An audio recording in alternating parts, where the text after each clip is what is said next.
man skal huske på, det er jo, at vi i 2006 lavede et velfærdsforlig, hvor vi jo har besluttet, at pensionsalderen den stiger i takt med, at vi lever længere. Altså i takt med den glædelige nyhed, at danskerne faktisk lever længere, vi bliver ældre, så stiger pensionsalderen også. Og så er der nogle mennesker, der har pengekassen i orden i privaten derhjemme, som kan vælge præcis, hvornår de ønsker at gå på pension. Helt uafhængig af, hvornår vi politikere vælger at sige, at der skal være en efterlønsordning eller en folkepensionsalder.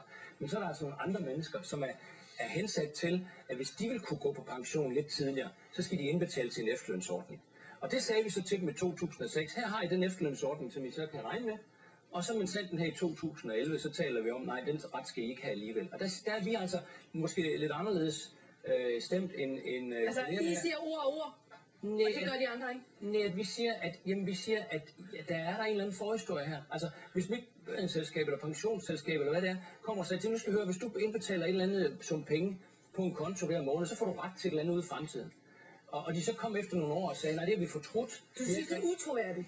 Jeg synes i det hele taget, den her debat er jo, altså har det skær i sig, at vælgerne naturligt spørger, kan vi regne med politikerne, når de går ud og lover, at der er noget, vi kan få ret til, hvis vi indbetaler et beløb hver måned, som mange danskere jo gør. Og det synes jeg altså er et problem i den her debat, udover at der selvfølgelig så er nogle mennesker, der rent faktisk også er nedslidt, der har behov for at kunne komme af, og som ved for deres vedkommende, at efterlønnen... Claus Hjort Frederiksen, som finansminister, der skal man jo være troværdigheden selv. Det er du vel enig i, ikke?